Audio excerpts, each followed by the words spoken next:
A paz do Senhor Jesus a todos. Nós iremos iniciar agora mais um estudo em cima do livro de Naum. Esse estudo falará sobre o juízo de Deus. Eu peço então que você abra a sua Bíblia em Salmos de número 94, o verso 23, que diz assim: e fará recair sobre eles a sua própria iniquidade e os destruirá. Na sua própria malícia, o Senhor nosso Deus os destruirá. E essa palavra nós podemos trazer ela claramente para o que aconteceu ao povo de Nínive. E nós veremos isso melhor dentro do estudo de hoje. Mas antes, eu quero te convidar a orar comigo. Feche os seus olhos e oremos a Deus. Senhor Deus e Pai, aqui estamos diante da Tua presença, primeiramente agradecidos por tudo que o Senhor tem nos concedido e pela oportunidade de estudar a Tua palavra. Senhor, nós te pedimos que possa estar conosco aqui durante esse estudo e que a Tua palavra ela venha encontrar um lugar correto em nosso coração, em nossa mente, nós possamos ser praticantes da Tua palavra. Eu oro a Ti, em nome do Senhor Jesus. Amém. Naum é um livro, da Bíblia e muito conhecido também como As pessoas desconhecem a existência de Naum e acontece esse questionamento. Que livro é esse? É para abrir aonde? Mas nós hoje estudaremos melhor. Então vamos ao contexto histórico. Naum é um livro de apenas 3 capítulos que se encontra no Antigo Testamento da Bíblia Sagrada. E ele recebe o nome do autor, Naum, que significa consolo ou consolação. O profeta Naum, ele profetizou durante o reinado do rei Ezequias. O rei Ezequias foi um rei muito conhecido pelo pedido que ele fez ao Senhor. Após ele ter recebido a mensagem do profeta Isaías, ele orou ao Senhor pedindo que fosse acrescentada a ele 15 anos de vida a mais. E o Senhor não só ouviu a oração dele, como também atendeu ao seu pedido. Ezequias também é conhecido, esse rei, por ser bondoso, piedoso, um rei temente ao Senhor e que desfaz toda idolatria. Naum, ele é contemporâneo, ele vive na mesma época que Abacuque, que Sofonias, que Jeremias, e eles estão ali vivendo o mesmo cenário, profetizando para uma mesma situação. Naum é um profeta que não profetiza só para Judá, mas para outras nações também, como o Reino do Norte e a cidade de Nínive, que é a causa dos 3 capítulos de Naum. Nínive é uma cidade muito conhecida quando a gente fala de Jonas, Quem não conhece Jonas da baleia, É uma história muito conhecida porque Jonas ele não queria ir à cidade de Nínive. Jonas ele já conhecia a fama de Nínive e não era nada boa. Nínive era uma cidade muito idólatra, fazia muitas maldades. E é aí que a gente pode ver a justiça de Deus. A justiça de Deus, ela não é como a justiça do homem. Sabe por quê? Quando a gente abre a palavra de Deus, lá no livro de Jonas, como diz aqui no capítulo 4, versículo 5 de Jonas, Jonas senta e fica lá até ver o que aconteceria àquela cidade. Então Jonas ele fica esperando Deus destruir aquele lugar. Mas Jonas, ele vai não para levar o juízo final, ele vai para levar o arrependimento. E por isso ele não quer ir, porque o coração de Jonas, por ele, ali já viria o juízo. E já o coração de Deus não. Então, nós podemos ver que o nosso Deus, a justiça dele, ele é longânimo, ele é um Deus de amor, ele é um Deus que tarda em irar-se, né? Então, enquanto Jonas estava ali extremamente irado, o Senhor, ele estava dando tempo a Nínive para o arrependimento. Enfim, eles se arrependem. Mas parece que pouco tempo depois, ele se arrepende de ter se arrependido, sabe? Eles se arrependem de ter aceitado a Deus. E quando eu ouço isso, né? Quando eu vejo isso, me lembra da segunda carta de Pedro, capítulo 2, versículo 21, que ele compara aquele que conhece a justiça de Deus e volta às práticas erradas, à sua velha vida, como um cão que volta ao seu próprio vômito, ou uma porca lavada que volta à imundícia, à lama. Então, olha a comparação que Pedro faz. Ele diz que a pessoa que conhece a justiça, que conhece Deus, que aceitou a Cristo e volta às suas velhas, ela se torna alguém pior. Também me lembra a palavra de Mateus, que fala que aquele que volta às suas velhas práticas, com ele volta mais 7 demônios. Então, muito cuidado, você que já conhece a justiça de Deus, você que já conhece a palavra de Deus e está pensando em voltar às velhas práticas, porque o juízo que pode vir sobre a sua vida é muito pior. Ezequiel capítulo 18, versículo 24, diz assim: de todas as suas justiças que tiver feito, não se fará memória na sua transgressão com que transgrediu, e no seu pecado com o que pecou, neles morrerá.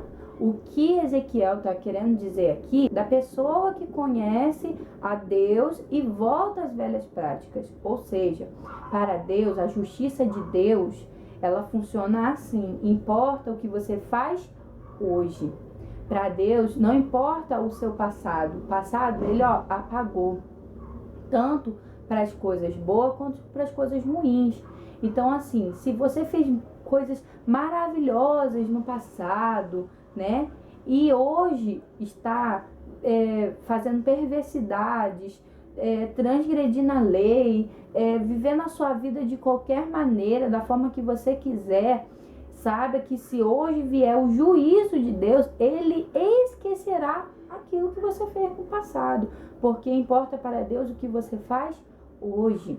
Para Deus importa a continuidade. Não é só fazer o bem no passado e hoje deixar de fazer. Você tem que continuar, ser fiel até a morte e dar-te-ei a coroa da vida, a coroa, a salvação. Então importa para Deus que você seja fiel. E isso também me lembra, né? Eu falei aqui citando para a destruição, mas também para a salvação. Porque a palavra de Deus também diz que dos teus pecados eu não me lembro mais. O Senhor diz que lança os nossos pecados no mar do esquecimento. Então olha que gloriosa e maravilhosa é a justiça de Deus. Porque nós somos seres pecadores, fazemos as coisas erradas, mas no momento que a gente se arrepende e se converte a Deus, Ele perdoa tudo, Ele esquece, Ele deixa para lá tudo aquilo que a gente fez de errado. E a gente passa a ser um papel em branco, um papel limpo, novamente assim, puro, diante do nosso Deus.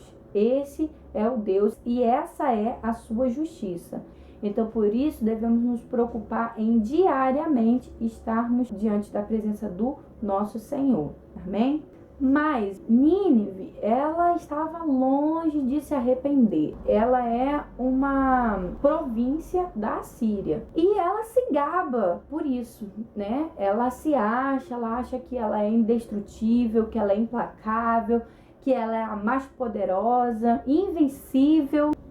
E aí o que acontece? o rei Senaqueribe, ele ameaça ao rei Ezequias, dizendo que irá invadir. Quem é o rei Ezequias para não fazer aquilo que ele está ordenando? E o rei estava ordenando que enviasse a eles escravos. E eles tratavam muito mal, sabe? Eles usavam os escravos para fazer de sacrifício, e eles esfolavam os seus prisioneiros e fazia também o empalamento, que é um castigo terrível, cruel, que se trata de enfiar uma estaca pelo ânus até que saia a boca.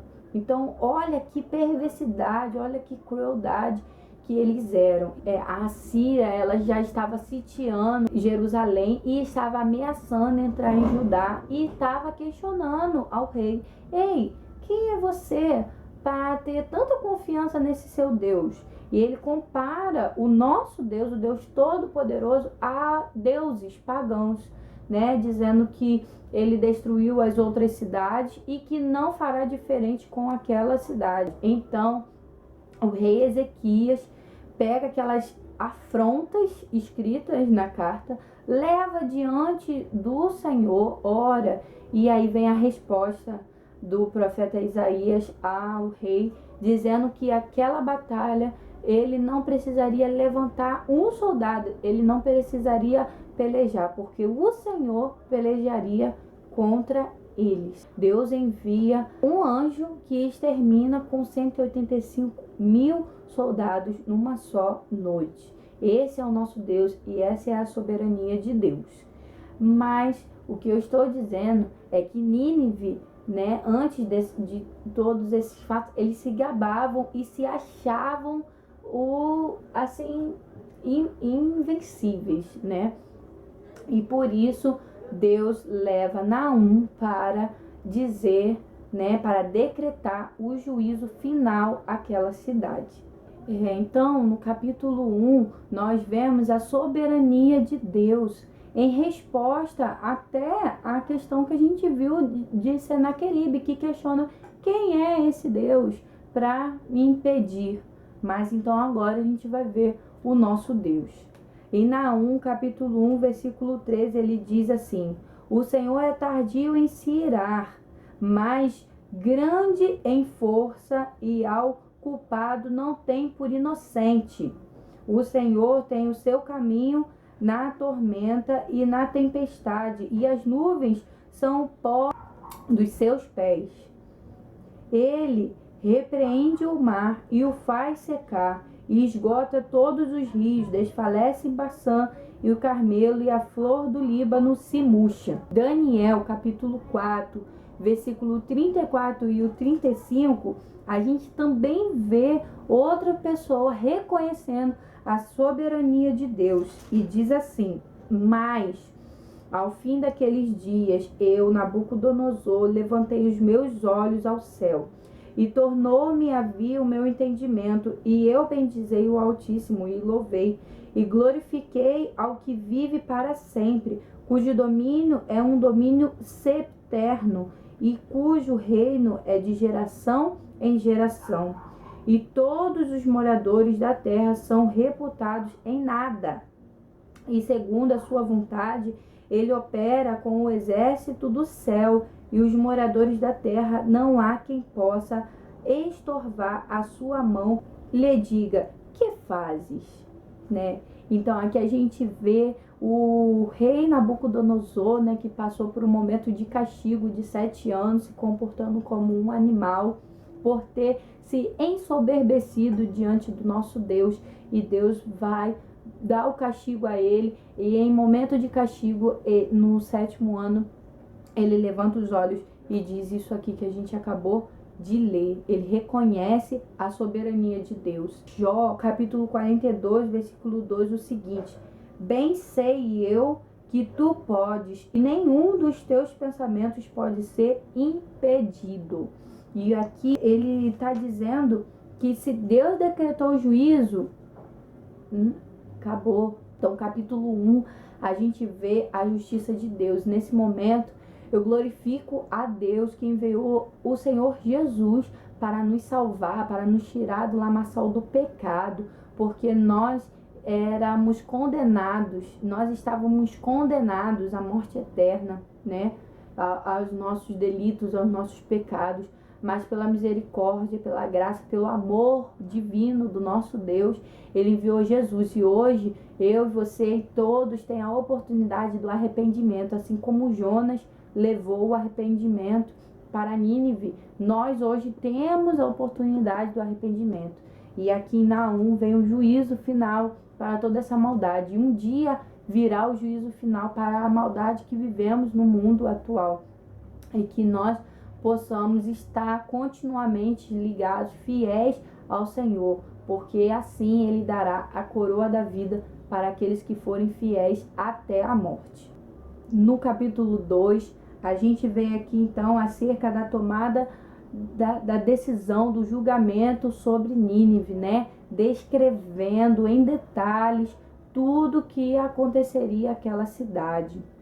E a gente vê que trouxe então Deus a enchente àquela cidade e possibilitou a entrada dos babilônicos até aquela cidade. E a gente vê os detalhes, né? Falando até a questão da cor da roupa daqueles que iriam invadir a cidade.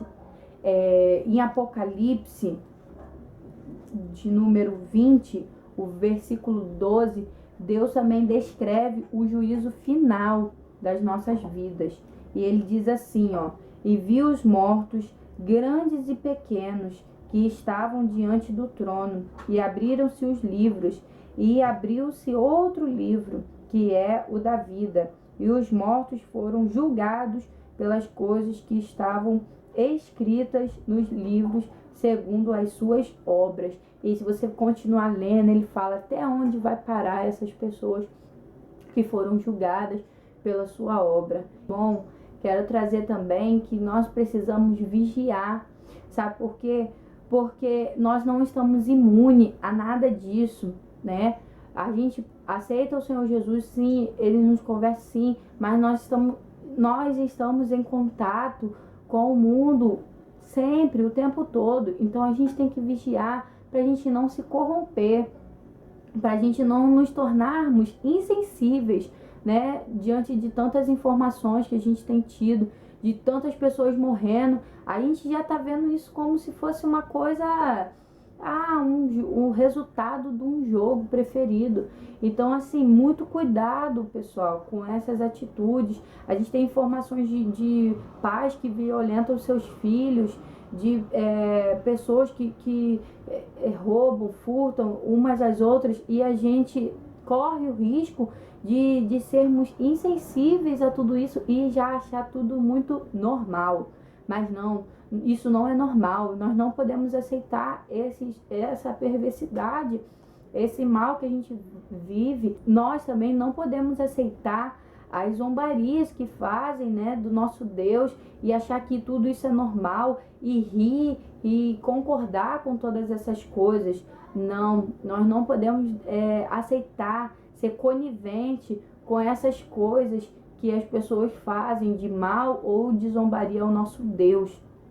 Nós devemos permanecer na justiça do nosso Deus, orando, clamando pelo povo, sem cessar, né? A gente entendeu que o nome Naum significa consolo ou consolação. Muitas das mensagens dele levou o consolo e a consolação, sim, ao povo, mas não, ele chegou uma hora que ele teve que levar a palavra de Deus, que é o juízo final. E assim também será nas nossas vidas. Não vamos deixar de ser fiel, não vamos deixar de buscar ao Senhor, porque um dia virá o fim a toda essa maldade. E nós não podemos nos corromper a este mundo, a este século. E agora nós vamos para o capítulo 3, aonde Deus traz ali, através do profeta Naum, a explicação do juízo sobre as ações perversas, né? Então aqui já no capítulo 3, no versículo 1, aqui: ai da cidade ensanguentada, ou seja, uma cidade ensanguentada. Por que está levando a destruição? Porque era um povo que tinha nas mãos muito sangue, povo mau, cruel, né? Que tinha sangue nos seus sacrifícios, que tinha sangue nos prisioneiros, que fazia maldade, né? Perversidades e cheia de mentiras, né? Olha como Deus também detesta, abomina a mentira, o falso testemunho. Então, as mentiras, os açoites, os cavalos que atropelam, passam por cima das outras pessoas sem olhar a quem, né? E sobre a multidão dos pecados e meretrizes e feitiçarias. Então, assim, e ele vai falando, né? Mas eu aqui sublinhei só as ações. Então, a gente tem a explicação de todos esses tipos de ações que são feitas na cidade de Nínive, e ali a explicação, olha, tá vendo? É isso, vocês não se arrependeram disso. Né? Eu enviei o profeta Jonas, né? E para vocês se arrepender, mas vocês parecem ter se arrependido de se arrepender e voltar a fazer pior, né? As práticas piores. Nesses 3 capítulos, a gente vê a justiça de Deus. Todo mundo quer se apegar ao amor e esquecem da santidade, da justiça, da onipotência e da imutabilidade. Pois se Deus nem poupou os anjos, né, fazendo eles descerem do céu, se Deus não poupou a perversidade no tempo de Noé, trazendo o dilúvio, se Deus não poupou a perversidade de Nínive, também trazendo uma enchente lá, aquela cidade, destruindo eles, quem somos nós para pensar que a justiça de Deus não será feita sobre as nossas vidas? A palavra de Deus diz que Ele é o sol da justiça e é tanto para os ímpios como para os justos. Então, a justiça de Deus, ela é assim. Ela se apresenta assim, longânima, mas que tem tolerância. Porque a gente vê nos escritos de Jonas um Deus de amor, um Deus benigno, um Deus longânimo. Mas depois a gente vê nos escritos de Naum um Deus santo, um Deus justo e um Deus onipotente. Que você possa guardar essa palavra, sabe, no seu coração. Lembrar de que nós devemos ser fiéis, permanecer fiéis, pois breve virá a justiça do nosso Deus.